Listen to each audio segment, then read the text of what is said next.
Long Island TCG, make some noise! Oh, I like y'all energy. I like y'all energy. I like y'all energy. So, like, are y'all ready to see Jason Paige? Nah. I need to make sure. Are y'all ready to see Jason Paige? Yeah, that's what I like. Hey, yo, Spacey, drop that, man. Here we go, Jason Paige. I wanna be the very best. The cold one of the one. No. Whoa. Don't forget the novel test. The chain of it is my car. Get off me. What are you doing right now? You're not Jason Paige. I want you to know that right now. Jason Stage. Yo, gangster. I know you love me and all, but come on. No, I can't live in my dreams. I want to be the very best. Jason. Yeah. Take a deep breath. Take a deep breath. Nah. Come on, get the gas out of here. Here we go. Come on. I'm Jason Paige, y'all. No, you know the stage, right? Make some noise for Poke Gangster, you guys. Poke Gangster is keeping it crazy in here, Long Island. How you feeling? All right, so we have a Q&A, first of all, that we're going to do. We're going to be answering questions, and we have an incredible moderator here. What's up? Ladies and gentlemen. Hello. All right, there we go. My name is Porkman. Also, you call me Adam. Turn him up, please. Turn him up. He needs to be louder. Well, welcome. And so, how long have you been a Pokemon fan? I'm gonna ask him some questions. Well, listen, I've watched Pokemon since literally 2003. And now, listen, I'm more of a Yu-Gi-Oh guy. Don't hate me. It's all cool. We're all neutral here. And who is your favorite Pokemon? Oh, that's a tough one. I'm not gonna lie. I like Psyduck. Psyduck. Yes. No headaches in here tonight. All right, let's sit down. We're gonna have a little conversation before we get into the musical part.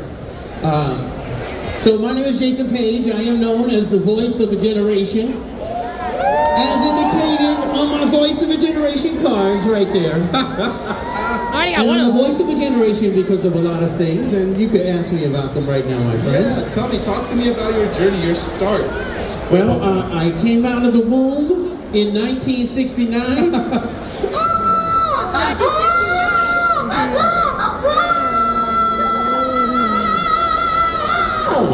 Screaming a high C right there. We all come out of the womb singing, you know. Crying is just singing. Don't tell your baby to stop crying. Tell him to stop singing if you want him to stop singing. Thank you. And then I moved from Wichita Falls, Texas, where I was born. I moved up to Palmer, Maryland. Then I moved down to Florida. And then I moved up to Brooklyn, New York. I lived in Canarsie, Brooklyn in the house. How many people from Brooklyn in the house? Let me hear you say that. Brooklyn! All right, Brooklyn. And then after Brooklyn, that's where I got my accent from. I started talking like this because I was in Brooklyn. And then I moved to Queens. How many people from Queens here? In the house! See, so I'm I'm coming home here to Long Island. I'm coming home because really Queens is part of Long Island. So is Brooklyn is part of Long Island. It's all Long Island until you get into Manhattan, and then you can lose your accent there. I went from Queens in the 8th grade to the High School of Music and Art in the 9th grade. Fame! I want to live forever! I want to learn how to fly! Hey! You guys know that show? Yeah. I went there. I studied voice. I studied how to sing opera. From your bed, it was awful. I didn't like it at all. So I started bands, and I went on the street, and I did magic and balloon sculpting, and eventually started, rocking out with my band, studying Bon Jovi, Ozzy Osbourne, Quiet Riot, Twisted Sister, and Iron Maiden. And that led me to be a rock aficionado, and then started doing sessions where I was able to put myself in the seat of a lot of the brands that you see on my banner over there. Yeah. And those brands, one of them was Pokemon. So that's how it happened. Could you believe how much the show has transcended now to what I'm it sorry. is? Can you turn him up, please? Soundman, Mr. Soundman. Hello. There you go. There we go. Can you. you believe how much the show has transcended now in 2025? From the card game to the show to everybody coming out to the cons and everything like that. It's unbelievable. This show continues to grow, but Ash doesn't. Somehow, he still doesn't even have any facial hair. God. That's true. You know, he's 37 years old, I think, at this point. But yeah, no, the show is growing. It's growing because of you guys. It's growing because of your imagination invested in the show. That is what the show is about.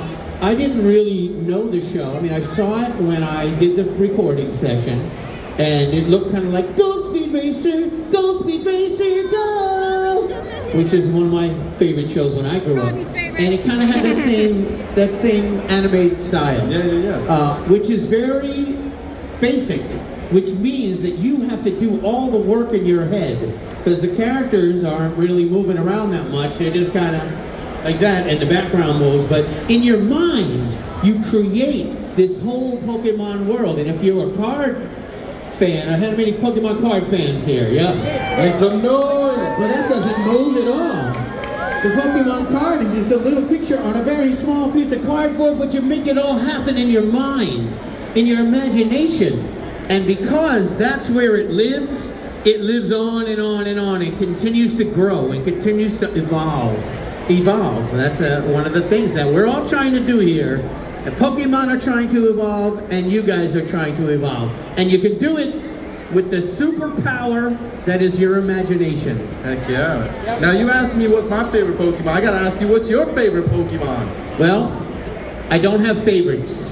I have experiences. There's somebody here who only likes Pikachus. They don't even know what a Gengar is.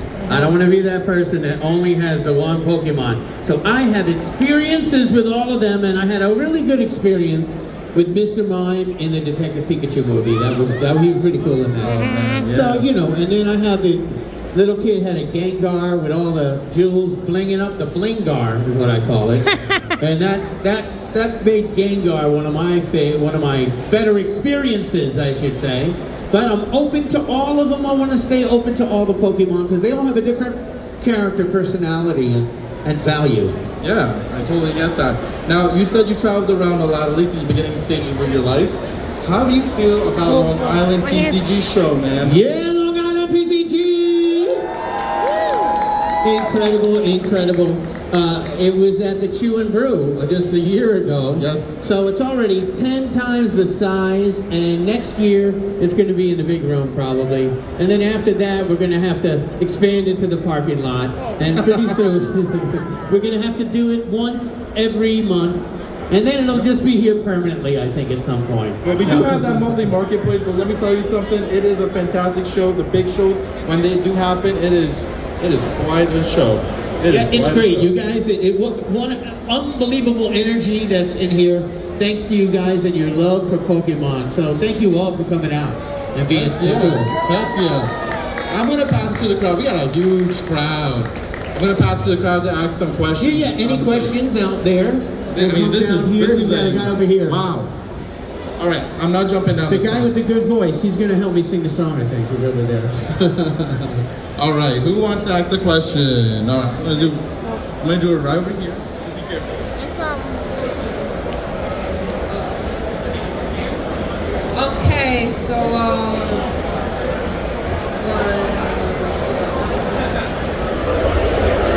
how do you feel about the Pokemon anime ending and we getting Pokemon Horizons? How do you feel about Ash getting replaced with Liko? The ending of Pokemon and the ending of Ash and Pikachu is a very sad moment. But what I see it as a graduation moment, and I actually wrote a song that I sang at the last Long Island event at the Chew and Brew about that graduation. I think it's an opportunity for the fans to create a magical world in which Ash grows up and Ash goes to Burning Man And Ash has a beard and gets a beard. And then he, he maybe has some kids. It's like an opportunity to move on, to graduate. It's not an ending, it's a new beginning. That's how I think of it. And you can check out my song, Last Goodbye, about that very subject on all the platforms. The big man gets Yes, a next question. All right here. Go for it. Okay, here's my question. I was asked, for some of the songs, what style do you like take your inspiration from? I was just listening to... Well, my inspiration comes from many things. When I'm writing my own songs, it's from my emotional world and the things that I think and feel that I need to communicate. When it's for a brand that I'm working for, the inspiration comes from that brief that we get. The Pokemon inspiration was from the Japanese company hiring 4 kids to make the English version. The 4 Kids company hiring Paradise Music to make the song and giving them some instructions, and Paradise Music hiring me to sing those instructions and the words and the things that they had already suggested, but they weren't finalized yet. So the inspiration in the studio the first time was Catch 'em If You Can. Not Gotta Catch 'em All. Catch 'em If You Can. And that was the inspiration, because it comes down. And then it goes back up, and see if people like it, and they don't like it, they shake their heads. They maybe even do some testing, and they play it for people. And then they say, nope, we're gonna change it, and then they change it. So each situation is a different inspiration. Thank you for that question. Yeah, and we got a great question coming up here. But look at this Pokemon suit. Oh, All right. my God. He must be related to this guy. Are you guys friends? Or you should be. Okay.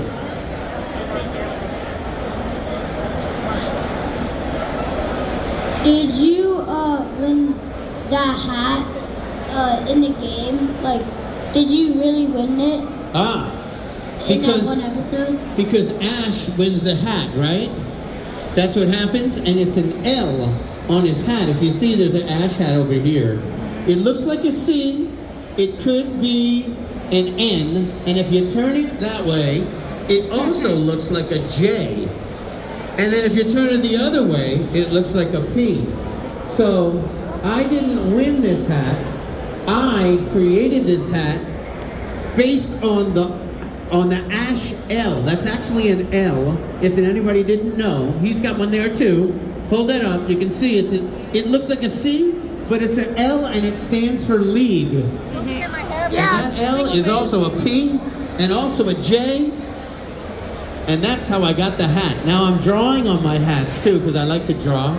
So I just take out a Sharpie and I draw all over my hat. And then I wear it during a show. And there's some other hats I wore during a show at my booth if you want to come see them. They're really good. Yes, over here? Oh, yeah. Great. Right over here. We're over here now. I'm over here now. What's We're up, over here now. Anybody got questions over here? I want a question. Yeah. Any question? Oh, I see you. There's a lot of people who have questions. So, how much influence, I know you touched on the lyrics, how much influence did you have in terms of the style and your overall say in where you wanted the theme song to go?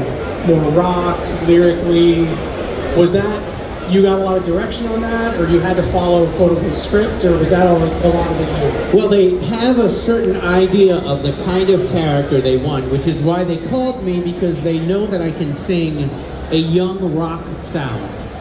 And then when the song is being constructed in the studio, there's a lot of improvisation that happens, and they pick from all the different takes, but they have a very specific idea of what the melody is. They just need improvisation around the taglines. Gotta catch 'em all, gotta catch 'em all, gotta catch 'em all, gotta catch 'em all. And you just do a whole bunch of riffs that they can choose from at the end, and they put the ones that they like in. So I have a little bit of influence, but I am not the generator of the direction. I am fulfilling the demands of basically of your imagination once again, because they wanted the song to reflect Ash's journey. So in a way, my voice is Ash's voice singing and talking about being the very best like no one ever was. So if that's the case, but at the same time, I wasn't a 10, 11-year-old rock guy. I was more like a 14 to 15-year-old. That's kind of what it sounds like to me. Yes, Awesome. and we have some questions. Awesome. Over here. Now we're over here again. Do you think Ash will ever come back? And if he does, how? Oh. I think he's going to come back with a beard and a girlfriend or a boyfriend or a That's like boyfriend or us around something. we go. And maybe some kids at some point. And then that will be, you know, in a live action created by AI series made by a fan who put the whole thing together, and it's so good that everybody wants to watch it. And Pokemon can't do anything about it because everybody can create that AI movie on their own, probably on their phone pretty soon, of that story. So yeah, that's how I think it's gonna happen, you guys. Oh man, here we go, another one. All right, I have a question regarding the Pokemon. Well, how do you feel about Veronica Taylor's performance as Ash? Oh my God, she's amazing. It's incredible because I've heard the performance long time before I actually met her. And now every time I see it, I still don't really think of her, even though I know that she's doing it, because it's such an honest and emotionally based interpretation of it, that even though I know who's doing it, I still believe that it's Ash every single time. And she's also a wonderful person who is fabulous with all of the fans and friends of Pokemon, and I've been at many events with her, so she's fabulous. Thank you for that wonderful question. We got another question over here. Another question over Oh here. boy, here we I go. wanted to add that, you know, like how there's like different versions of your themes, like depending on the seasons, like Yes, yes. Pokemon Journaling Champion, and there's another version of the lyrics of the song in Pokemon XY, and there's another version of it in Pokemon Journeys to aim as a Pokemon Master. I think There's these are- 25 of them. I believe those are the cover artists. Like, what are your thoughts of different artists like doing a cover song version of the theme song? Well, I think it's fabulous. One of the things that makes it so popular is the fact that there are so many different styles and covers of it, from marching bands to every language in the whole, almost in the whole world. There's also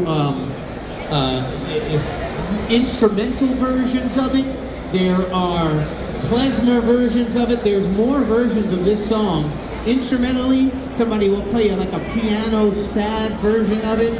So it continues to be spread throughout the world by people that are using it for weddings, for sporting events, for all kinds of purposes. You might want to listen to it. Somebody said when they worked out, they listened to the theme song. And it really is very popular at karaoke. I know many of you. How many of you sing Pokemon at karaoke? Okay, here we go. All right, that's my background singers today. All right, you guys remember that. All right, we got another guy right here. Question. Back in the past, if you could, actually 2 questions. 1, how hard was it to do the Pokemon rap? And 2, would you do the Pokemon rap for all of them if you had the chance? Well, I did a version of Poke Rap, and I sang the part. I did the characters. I did the I wanna be the best that ever was. I did that part on a Screamo remix of it that's out on YouTube. And the girls, there's 2 girls doing the Screamo of the Pokemon character. So it's a lot to memorize, I have to say, but you should check out that version because it's really great. And one other thing. Yeah. Back in the past, would you do it for Johto, Kanto, Fido, and Hoenn? Would I do what? Would you name all the Pokemon? Wow, well we need different songs for all of those. So I would, I prefer to do the singing part and keep the rapping part for Poke Gangster and other rappers to rap all those names. They're hard to sing, very hard to sing. Over here, over here. Over here. We got an Eevee question. Hi there. I'm just wondering, if you could be any Pokemon, which Pokemon do you think you'd be? Wow, that's, I think I'd be Hydreigon. because then I could sing 3-part harmonies with myself. And I really think water, I'm made of water already. We're all human beings made of water, so it'd be cool to, spend more time in the water. Thank you for that question. I'm making my way. I'm making my way on the other side. I'm coming. I see the question. See the hand. Question. What is your favorite Pokemon type overall? Water. Water? I am a water type. Water is the closest thing to the power that's inside. The power that's inside is water.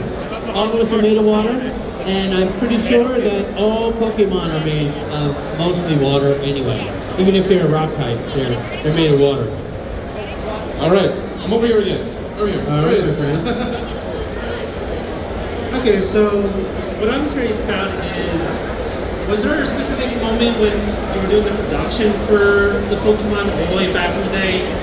Like, you just knew right away it was going to be popular, or was there a certain moment that you just realized, oh my gosh, this thing is going to be huge? Well, when I'm doing anything, I'm giving it my all. I'm going for it 100, 200, 300, 1,000%. Trying to make it happen. When I knew that it was going to be absolutely huge was when I walked into a Blockbuster video store. You guys remember that? If you're over the age of 35, you might remember that. 32, she remembers Blockbuster Video. Videotapes were how we used to watch movies, and we used to get them from this place called Blockbuster Video. Blockbuster Video had a little Pikachu, a Squirtle, a Charmander, and a Bulbasaur room greeter. And when you walked by it, it went, gotta catch 'em all, Pokemon. Every single time anybody walked by these things, it did that, and I was like, what is going on here? I bought them for my friends and, as gifts, because it was such a cool gift that had my voice on it. And the clerk, I remember at the Blockbuster, was like, oh, I'm so glad you're buying these things. We hate them. They're driving us crazy. They won't shut up. We have to keep them on all day. So I was like, this is reached the next level. When you're hearing your voice in a Blockbuster video, that's when you know you've made it, so to speak. Okay, anybody else? All right, are you guys? Oh, we got one over here. So I know you don't have a favorite Pokemon, but do you know who Dracula's favorite Pokemon is? Who what? Dracula's favorite Pokemon? Dracula's favorite Pokemon? Yeah. Dratini? Coffin. Coffin. I'm going to make all right, now we got to go. But I have one thing I have to do. Right over here is an incredible. Yeah, come on up. This booth right here. This is the Next Legacy booth. Ladies and gentlemen, make some noise for Next Legacy. Yeah, make some noise for Next Legacy. Next Legacy is doing an incredible thing. They have been providing all of the content here. Wait. I'm doing 3 songs before. No. We got. Oh yeah. The Next Legacy is done this amazing job right here, and it's because of my friend Tim, who's there. And I want to wish Tim a happy birthday. Come on out here, Tim. Yeah, wish Tim a happy birthday. Come on out here, Tim. Everybody, happy birthday to you. Happy birthday to you. Tim. Happy birthday, dear Tim. Happy birthday to you. And many more. Make some noise for Next Legacy. Make some noise for Tim.